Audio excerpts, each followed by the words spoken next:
think of around this thing called the Treaty. I'm not on the back screen, Michael. We wouldn't have. Oh, there it is. Slowly coming up. Anyway, I can look left and right. Yeah. And I need to put a few thoughts out there. Number one, I am not trying to be political.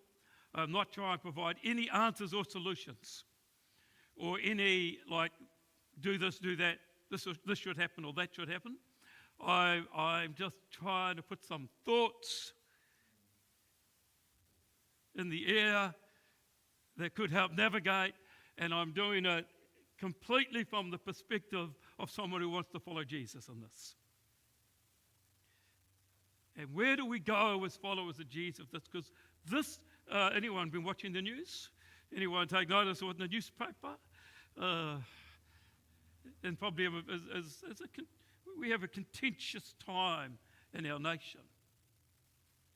And in one way, it's about things in history. In one way, it's about people's political agendas. And there's a whole lot of stuff there. Essentially, it's about how do some people live together on the same piece of land.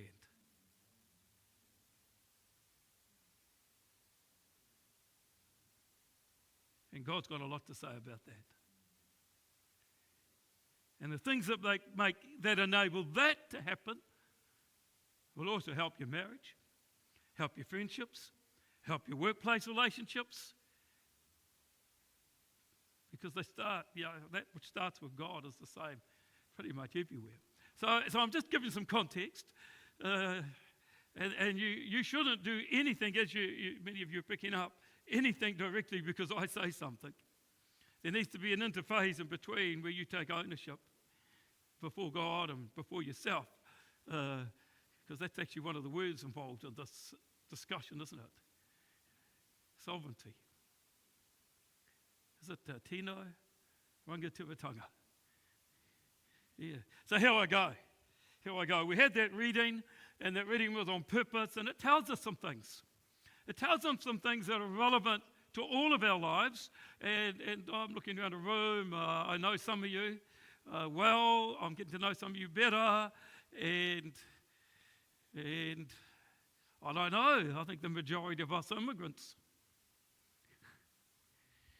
I'm a fourth generation born in New Zealand. I think I got an ancestor called Burton, direct ancestor born in 1867 in Sandringham, Auckland. So that would be my great-great-grandfather. Yeah, because I didn't know him. But, yeah. This whole story is that God moves people around.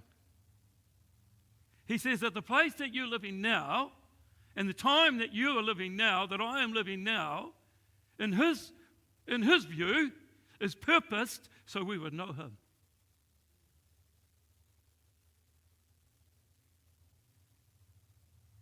It says there's people in this world who know that they don't know the God that they should know. And so they put an altar there and happened to the unknown God because they knew there was a God they didn't know. That's humble. A few years ago, I met a man up in North Auckland. I knew him. I heard his name was Hoodie. He had a bigger name than that. He's of the Ngātahini people.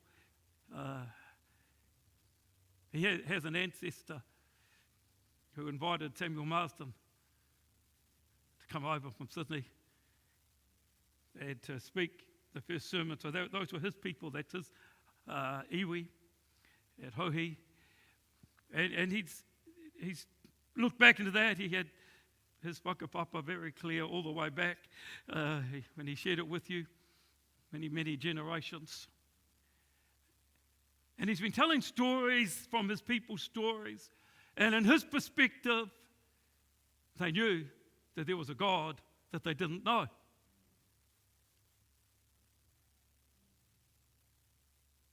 And that he had brought them to this place. And they named the beach, the landing spot where they came in the Bay of Islands, Hohi. He is risen.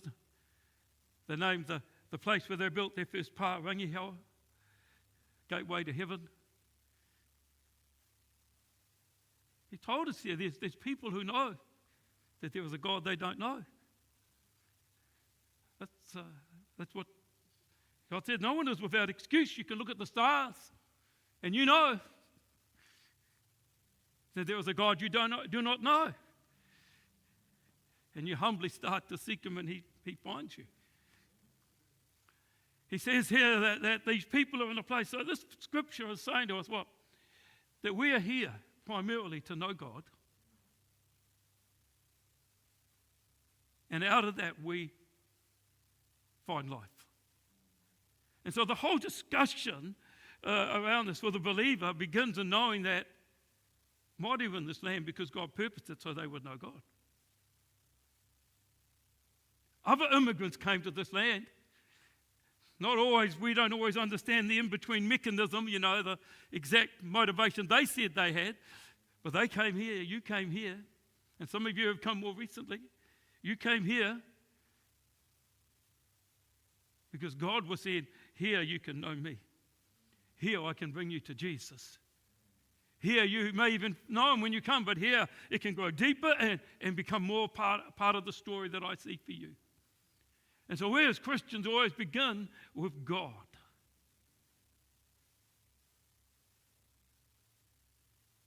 And we begin with Jesus. And then we come to look at, okay, so God, we're here now, so where do we go next? How does that speak to how we see one another? So there we go. And he said at the end, the whole purpose is that we should repent and believe in him who raised Jesus. So I'm suggesting in every consideration regarding what's going on in our nation here, that if we're a believer in God, we begin with him. And there's a spirit of repentance. And one of the things that means for me personally is, yes, there's things about God I still don't know. Many, many things. I only get glimpses of God. But there's things about this land that I don't know. There's things about our history that I don't know. There's things I assumed I knew that I found out I don't know, which means there's probably more. So I have to come to this journey with a humility and a learning spirit, a repentant spirit, not a arrogance that I know what's best for me and everyone else, or whatever arrogance looks like. And that's a big problem right now. It's a big part. So we come with a different spirit. And I have learnt in the last 4 or 5 years that I didn't know a lot about the history of the land I grew up in. And so if you're like me and you've grown up in this land, don't assume we know. And don't let our traditional understandings speak to our future. And I say that as a person who can remember the first Sunday school teacher I remember having as a boy was a gentleman who spoke Te Reo as his first language. And who'd come to part of the church that my family were in. So I'm no stranger to these things. But there's a lot I didn't know. Going on, what did I say here? Yeah, he brought them here, and he brought me here. And these are the questions. He brought them here, and he brought me here. How do we live as one in Christ? So what I was trying to say with that statement, if I'm a believer, I'm looking at the current situation in New Zealand, I'm thinking, he brought Māori here, he brought me here. How do we live as one in Jesus Christ? I mean, I'm looking at maybe two families. Henry, I met last week, and over here, Punta Grace, and they've come from Africa to this land. I know other people who come from Africa to this land. He brought me here. He's brought the people, them here, those who are already here. How do we live as one in Jesus Christ? I'm looking at people like Colin who came from Manchester area. Is that right? Somewhere around there, is that right? Liverpool. I missed it. I knew it was in the general sphere. And as a Christian, Colin comes to New Zealand. Well, he brought them here, those who were there before I come. And he's brought me here. How do we live as one in Jesus Christ? It's not what's right for me. It's not rights. It's how do we live as one in Jesus Christ. I'm going on.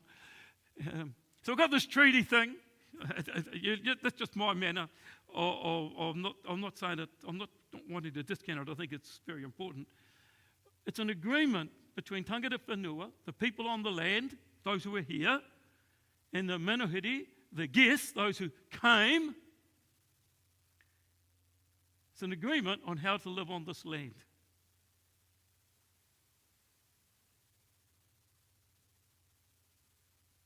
So let's put something down on how we live on this piece of land. Some have said it's like a covenant. Some of you would have heard that term put to it. I think it's probably 50-50. It's depending on your understanding of covenant. But it's a helpful term to add into it, because in a covenant, and please take this as descriptive, not definitive. Do you understand the difference? I'm not saying it's a covenant, but if it has covenant-like aspects, it helps to understand some things.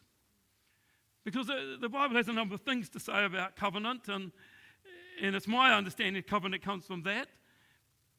It says things like, in covenant, two entities, people or entities come together to be one.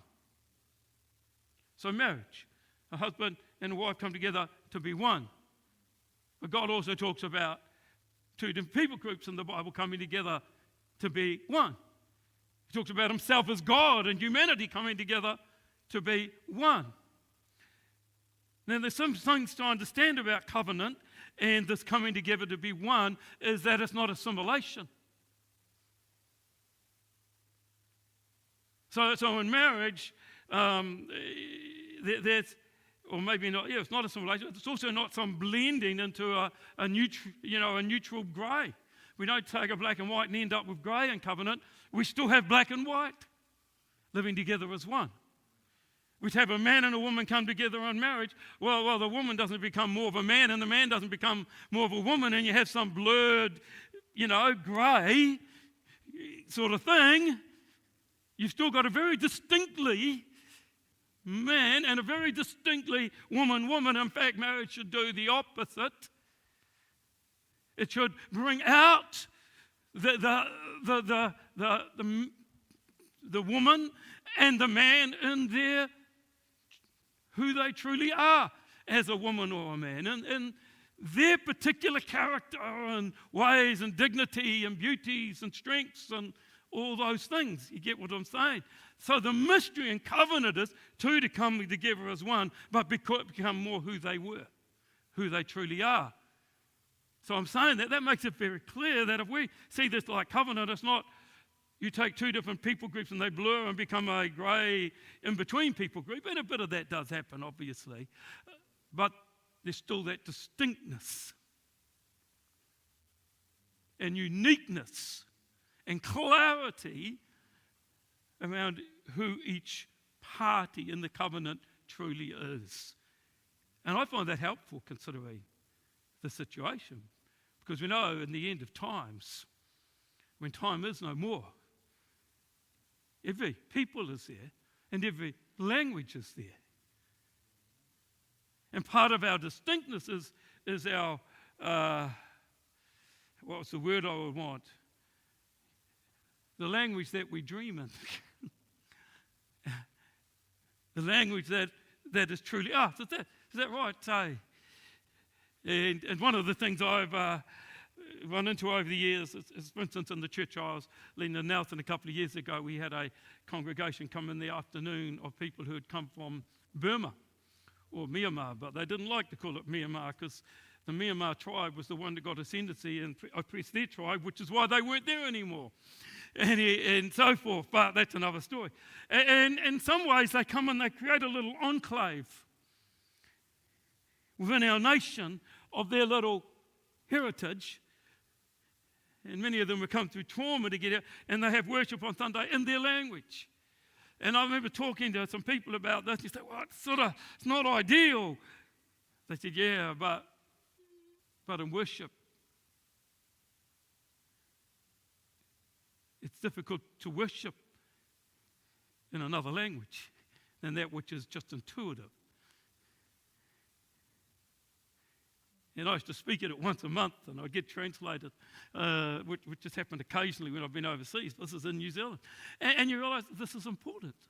And yet then the youth go to our schools, so then you have a youth group that's in English. Because you have to, anyway, I'm just illustrating something, isn't it? Uniqueness has something to do with language. So I'm not making any political statements, but if it is got something like a covenant, it should bring out the uniqueness of each party and allow them to flourish in who they are while they still live as one. And that's a mystery that God can work out. And any of you pause and think about your marriages, those who are married. That's part of the journey. And where that part gets lost, there's tensions, isn't there? Someone feels like you just want, here's what I mean. In marriage, I've been married 40-something years this year. 2004, 43 at the end of the year. So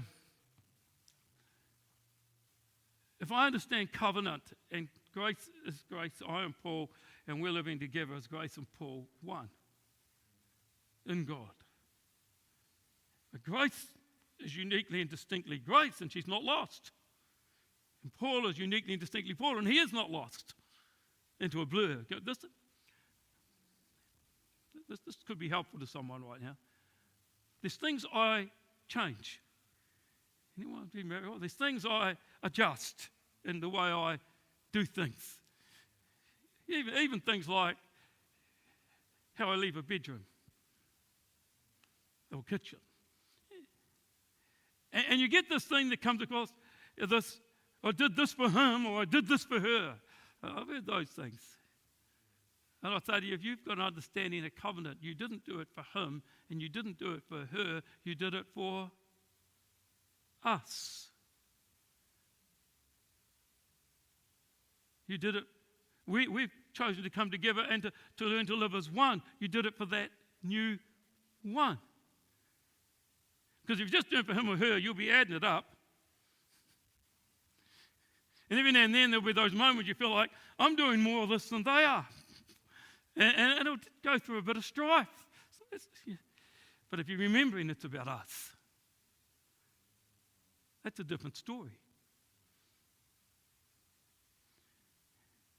So it's this agreement on how we live in the land.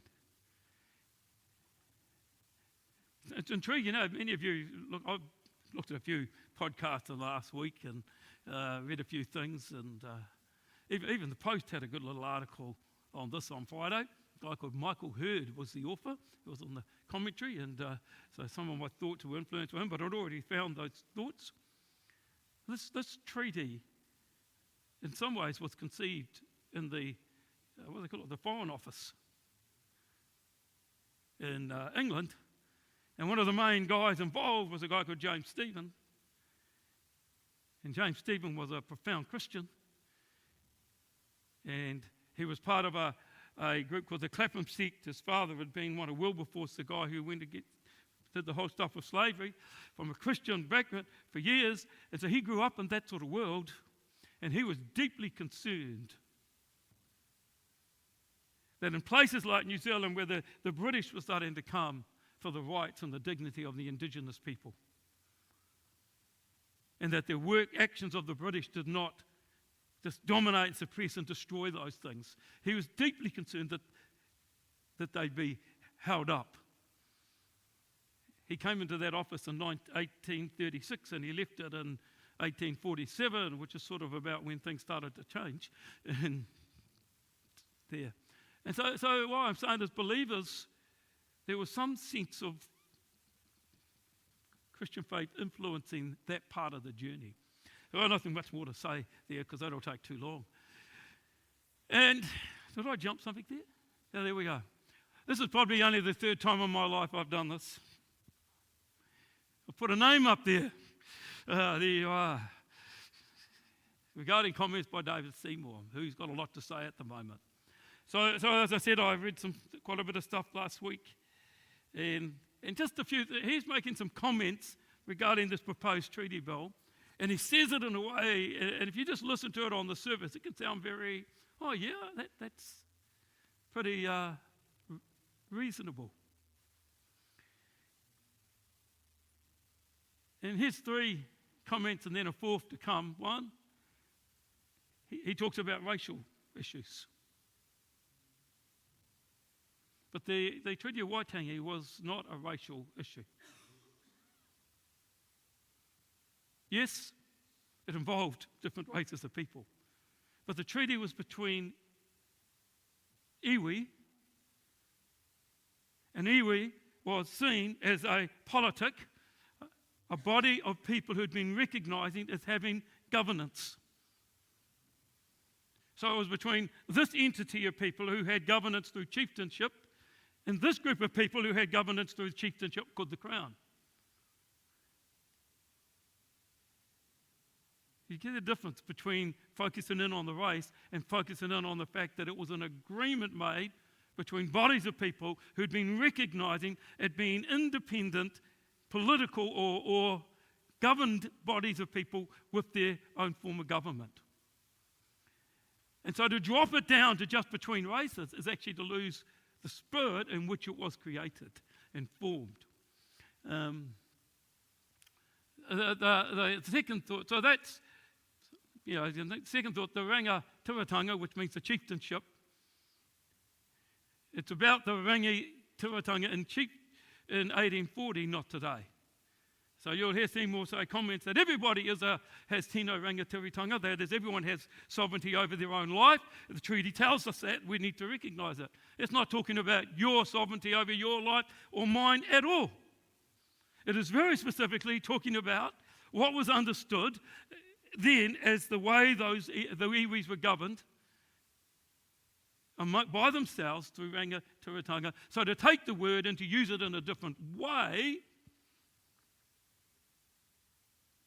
is something to think a bit about. And to not just think, oh, that sounds good. Well, maybe, but it wasn't saying that. And apparently, if you've read this a bit, I'm going to move off this quickly, back to the Bible, because I'm uncomfortable out here on a pulpit. But I think some things needed to be said to help you to have some thoughts to process. I'm not telling you that there's been recently, from the last week, in the last maybe 10 or 20 years, a lot of scholarship has gone in around the correspondence to and from New Zealand and the Foreign Office, not only around New Zealand, but also other places where they were forming treaties over that period of time, because, the British were everywhere. And based on that correspondence, it was very clear to them what they meant, and that the English and Māori versions are not in disagreement. They didn't see them as in disagreement. They saw them saying the same thing. They knew what they meant, and both before and after treaty, there's correspondence that makes it clear. You can do your own research on that, and so that was something from the 90s, but it's still not. It's not the understanding and scholarship today. Yeah. So when we read it, it talks in the treaty. It talks about New Zealanders, and David and Stephen say, "We're all New Zealanders." Well, no, not then. In 1840, we weren't, because it wasn't written today. It was written then. And if you went to 1840 and went and looked in the dictionary and found the word New Zealander, it would talk about the Māori people of New Zealand. And so in 1840, they talked about the British and the New Zealanders. And so we have to read it as it was written, and I'm concerned, and I think from what I've read, David Seymour seems to be reading it as he wants to. But I'm not telling you to think that. I'm just telling you to think about it. There you go. I'll move off him because, one law for all won't form unity or equality. Sounds cool, doesn't it?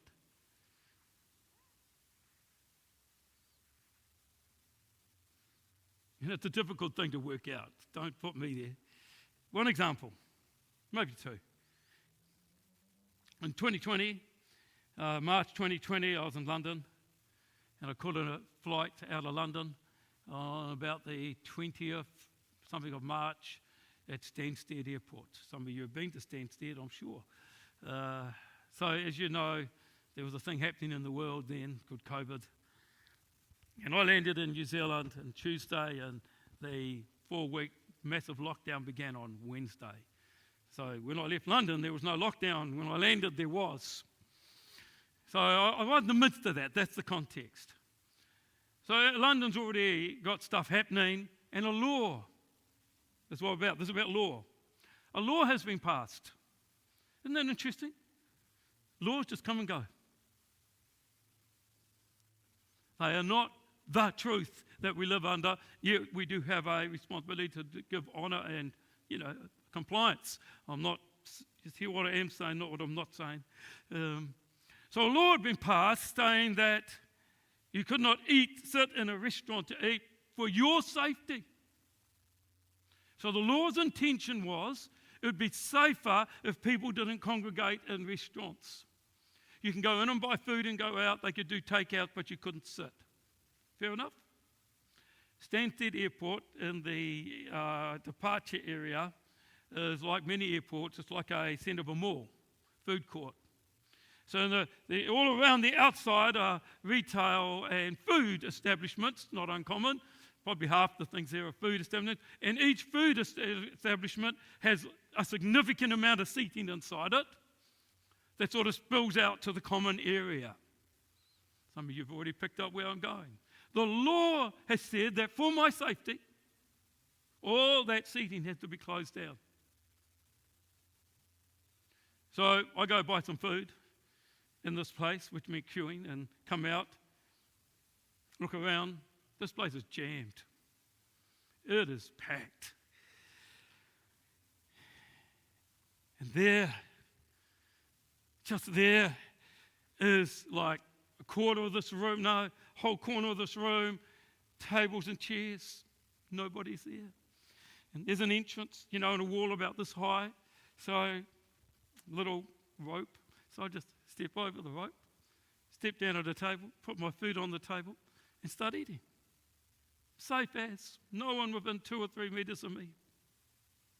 The law. I broke the law. The new law. Security man comes over and says, "Sir, you can't be in there." He said, "It's not safe. You need to be out here. See over there, push those people apart a little bit, squeeze in between, sit down on the floor and eat your food." Pretty close to reality. What's the point? The law wasn't equal. A law that was designed to keep me safe over in this location worked, and this location created more danger. And law is always like that. And unfortunately, you can't fix that, can you? Because, you've got a mass, you've got a whole lot of different outcomes, and the law goes through, hopefully, the middle. Anyway, so it's dangerous to hear that language and to not understand. I don't have answers here, by the way. I'm just thoughts to think about. And guess what? God knows that. And he said, "I want to draw you out from living under a law. Don't disregard the law. Not flippant about the law, but understanding that something else has got to be going on. We've got a desire to have unity. We've got a desire to get on with people. We've got a desire to work things out, don't we? We're going to get on. I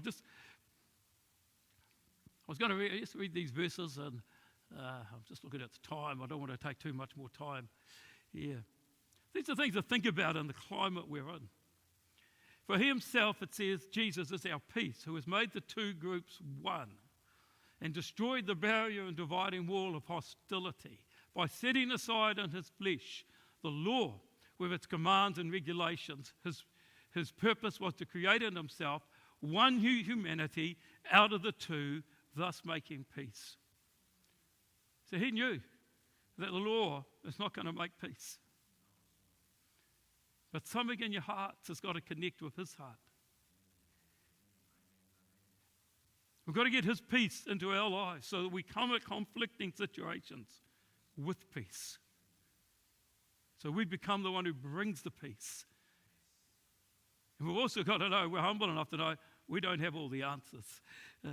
Reading on, he said, and in one body he reconciles both of them to God through the cross, by which he put to death their hostility. We have growing hostility around these issues of the land, but Jesus is saying there's a place to put it to death. And going on. He came and preached peace to you who were far away and peace to those who were there. There were people here and there were people far away who came. He comes with peace and peace. For through him we both have access to the one Father by one Spirit. So what now? I want to share 4 or 4 verses from Matthew, and then we'll wind up. Blessed are the peacemakers, for they shall be called sons of God. So if we're believers in Jesus today, our starting point is God. Our starting point is every person's here for me to have peace with them. As far as it depends on me, I'm gonna seek to bring peace. It doesn't mean you know how to do it, but it's the Spirit we start with. It's the place we're looking. We're not looking for all the ways to find things wrong. We're looking for peace.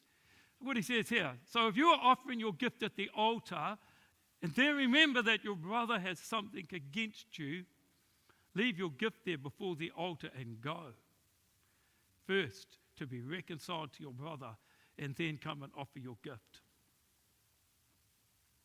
And this is very important for those of us who have come to this land, who weren't here 200 years ago, or whose parents and grandparents, whose tupuna weren't here. Because as I've learnt in the last few years,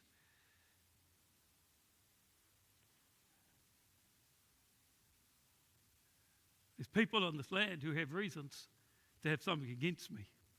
Not me, Paul Burton, personally. And many of us know this, and many of these issues have been dealt with, but they haven't all. I mean, one example that I know of with a bit more detail, because it's where I lived before coming here, and I didn't know this before 2020. And I'd lived there since the 90s. But at Nelson, where I came from to here, there's a thing called the Nelson Temps issue. Anyone heard of that? Only if I've mentioned to one or two, but... So apparently it goes like this. In 1839, pre-1840, which is significant that it doesn't come under the Waitangi Tribunal scope, for a New Zealand company ship arrived in Tasman Bay, and a meeting was had with the chiefs or the wangituri of the 4 iwi that inhabited that area, and they were fairly friendly to each other, these iwi, and so they agreed to let the New Zealand company bring settlers into the area and to give them land. Their payment was that 10% of these lands of the Nelson Bays area is protected for us and our descendants, and our customary areas are protected. So this is a contract. They've been to the High Court, the descendants of these tribes, and had that upheld within the last few decades. They've had no reconciliation. And so they were summarily, when the New Zealand company started bringing the settlers in the area, that was ignored. Until at one point, I think those 4 tribes together were down to less than 1% of the holdings. I think they're now up to maybe 2%.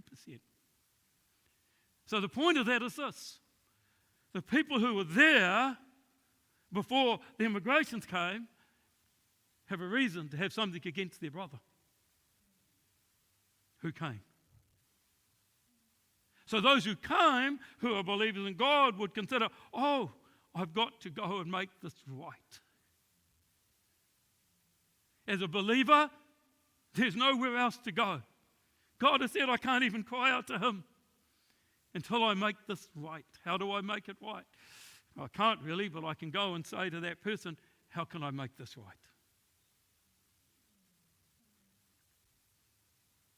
This is a big deal for the gospel in New Zealand. This is a big deal for the blessing of God on my life, your life, on our land. And when I found this, I felt absolutely powerless. And I said, what can I do about it, God? Well, you can make it a point of prayer, at least occasionally. And you can do things like this. Grow awareness.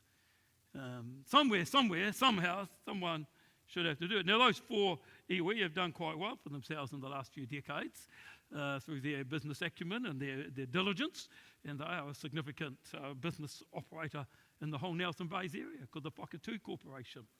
And they still haven't got a Waitangi settlement, which they'll never get, or any reconciliation of this issue. But there's a simple point there, isn't there, for us in this land? As believers. And there's also a point for us in our day-to-day lives as believers. So he goes on and he says, but I say to you can see at the bottom, we jump to the end of the chapter, love your enemies and pray for those who persecute you. Because sometimes no matter how much you try and make peace, you can't make peace. And that goes both ways too at times, because without the Spirit of God, without some humility, there will not be peace where there is enmity. And when we rely on ourselves and our pride to fix this, there will be enmity. We'll just create more. We'll get this bit fixed, but we'll create more over there. We all know the history of the world, don't we? It's just like history of our nations. Yeah. Without humility and the Spirit of God, we can't get there. So what do you do when you've still got enemies? Well, you pray for those who persecute you, so that you may be sons of your Father who is in heaven. For he makes his sun rise on the evil and on the good, and he sends rain on the just and on the unjust, because he causes people, or he knows where people are going to be and be living. It starts with God.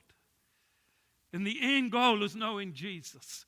And then out of Jesus, it's learning that we live together with peace. And to live together with peace, we have to honor each person's uniqueness. And we've got to trust God with the outcomes. Yeah. So a little where to from here, be a peacemaker. That starts in your spirit, starts in your heart, starts in your faith in God. Blessed are the peacemakers, because they are the sons of God.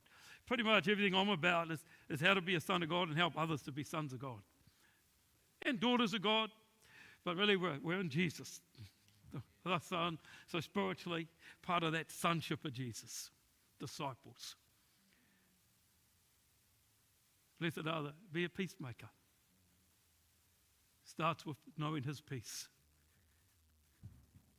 and learning how to be part of bringing that peace to all my relationships. It's a spirit of reconciliation.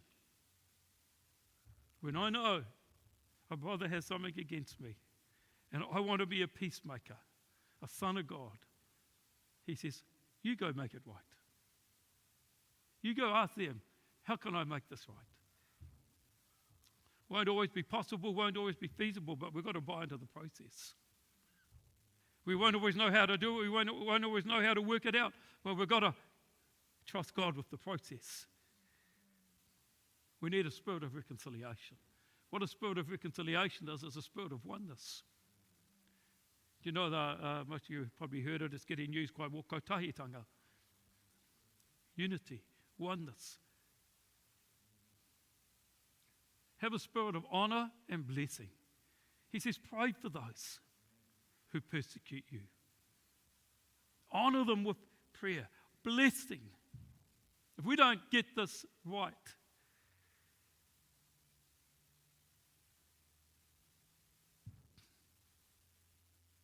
it's about cursing our nation or blessing our nation. Because where we hold on to that other spirit that isn't peacemaker, isn't reconciliation, isn't honor and blessing,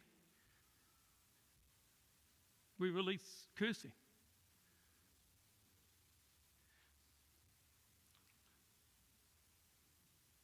And pray. And pray. Some of you may know people. I don't know all of you exactly here. Some of you may have jobs that have significant ways of speaking into this in maybe areas. Some of you may know one person now that has nothing to do with the Treaty of Waitangi, but you know there's someone I need to go and say, how do I make this right? Or is there something to be made right?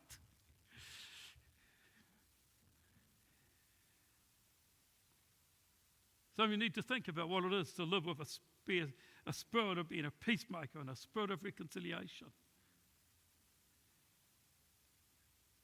And, you hear that? The guilty Pākehā and the angry Māori. And both of those have got to go back down because there's no blessing or honour on either. Anyway, we're finished there. Father God, I just pray you would help us all to allow you to speak into our lives as we live our lives in this climate in these days, and that our lives would be your testimony in this situation. In Jesus' name. We have communion elements over here, a bit of bread, a bit of cup. We're going to invite you to take it. What's this about? It's about God's peacemaking with us, his reconciliation with us, his honour and blessing towards us. And right now today, his prayer.